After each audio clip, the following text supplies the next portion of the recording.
The pounding of my 6-year-old daughter Lily's fists against the steel door of a walk-in freezer still chills my blood. Not because I heard it, but because I didn't. Lily's deaf, and Susan, that HOA tyrant, had just locked her inside. Lily's lips were blue, her hands bloodied, and Susan stood there, smirking. Something in me broke. I didn't yell. I didn't plead. Susan didn't know I wasn't just a quiet single dad. I was a retired Navy SEAL intelligence officer, and I'd just dialed a code red. 3 minutes later, a helicopter roared in, disgorging SEALs like divine wrath. Susan went from HOA queen to zip-tied and sobbing on the kitchen floor. They carried Lily out, wrapped in thermal blankets, while Susan's world collapsed. But the coldest thing in that room wasn't the freezer. Want to know what happened next? Stick with me, because this story's about to burn. We'd moved to Willow Creek, a tidy San Diego suburb, for a fresh start. Freshly painted homes, manicured lawns, and a cul-de-sac where porch lights glowed in sync. I bought the smallest house on the prettiest street, hoping to blend in. Just a dad and his deaf daughter, trying to heal. Lily, 6, spoke with her hands and her bright, curious eyes. She named our golden retriever buddy after a character in a story I read to her nightly. He's loyal, she'd signed, grinning. I didn't tell her I'd once led real buddies through missions with no happy endings. I was still unpacking when Lily chalked a sunflower on the driveway. Her world was color and motion. But in Willow Creek, joy came with rules. 3 days later, a letter arrived, stamped with the HOA's silver seal. Driveway art violated code 4.1. I read it twice, then spotted her Susan Caldwell, platinum hair, crisp blazer, standing across the street with a clipboard and oversized sunglasses. She didn't look at me. She looked through me. Through Lily. Buddy growled softly. My pulse ticked up. I'd faced warlords less menacing than that woman with her clipboard. Not yet, I told myself. But the fight was coming. Susan didn't just run the HOA. She wielded it like a scepter. Her clipboard was a guillotine. Weekly notices piled up. Buddy's barking disrupted the natural soundscape. Lily's visual alarms caused light pollution. Light pollution? Lily couldn't hear the smoke detectors. Those strobes were her lifeline. One morning, I found Lily crying by the mailbox. Someone had scrawled "nuisance" in red marker on Buddy's service vest. Fury burned my throat. I marched to Susan's pristine lawn, where she clipped roses with surgical precision. This yours? I held up the vest. You're out of line. She smiled, sharp as a blade. Willow Creek values harmony, Mr. Bennett. Your situation disrupts it. My daughter's 6, I snapped. She draws flowers and needs a light to know if the house is burning. If that offends your perfect hedges, tough. She dropped her shears with a clink. You signed the charter. Standards matter. No, I said, voice low. This isn't standards. It's harassment. One more step, and I'm not calling a lawyer, I'm calling someone else. Her eyes narrowed, but I walked away, each step a warning. Susan wasn't done. I knew it, and I was ready. Tuesday morning, a pounding woke us. Not a polite tap fists hammering wood. Susan stood on my porch, navy blazer starched, clipboard in one hand, a thick folder in the other. 2 HOA lackeys flanked her, a beefy guy in knockoff tactical gear and a woman filming on her phone. Mr. Bennett, Susan said, voice dripping with triumph. This is about Willow Creek's integrity, Buddy growled. Lily peeked from the hallway. Susan thrust the folder at me. Studies showed disabled children lower property values by 15%. Your daughter's a liability. The folder held charts and a letter from Dr. Ellen Caldwell, her sister, no doubt. You're saying my kid's bad for business? I didn't blink.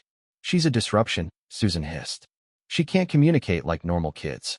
She causes discomfort. Discomfort? I stepped closer. You mean she scares you because she's different? If you come near her again, I'll end you. Not with lawsuits. Something permanent. The beefy guy tensed. The woman's phone shook. Susan didn't flinch. This isn't a battlefield, Commander. We know who you are. At 2 p.m. Saturday, we vote to remove your daughter. I slammed the door. Lily signed. What did the mean ladies say? My hands shook. The gloves were off. The community center reeked of bleach and fake civility. At 1:59 p.m., I walked in with Lily and Buddy. Lily wore her yellow dress with tiny daisies, clutching Buddy's leash like a lifeline. She didn't know what this meeting was. I did. 40 residents sat in folding chairs, arranged like a jury. Susan stood under a banner. property value preservation. She smiled as we entered, a predator's grin. Her goons loomed at the back, one filming, the other cracking his knuckles. I sat beside Lily. She signed, "Is it okay?" I signed back, "I've got you."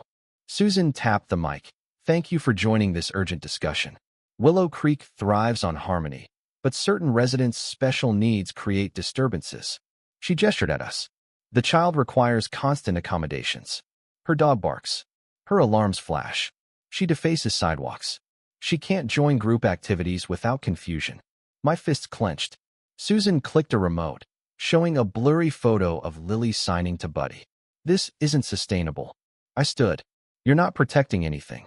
You're bullying a 6-year-old because she's deaf, not defective. Anyone who votes to exile her is as bad as you." Susan's smile held. "We'll let the community decide." But Susan didn't want to vote. It was a trap. "Actually," she said, voice rising, "a demonstration will clarify the issue." She turned to Lily. "Come here, Lily." Lily looked at me, confused. I shook my head, but Susan grabbed her wrist. "Don't touch her," I roared, lunging. The beefy goon blocked me. I shoved him aside, but it cost me seconds. Susan dragged Lily to the kitchen, Buddy barking wildly. I heard Susan's voice, cold as ice. "Maybe a few minutes in a world as silent and cold as hers will teach her." The freezer door slammed. Lily was trapped. My vision tunneled. I didn't hear the gasps or feel Buddy's claws on the tile. I saw only that steel door. Susan smirked. "She'll be fine. A little cold never hurt." I grabbed her collar, slamming her against a table.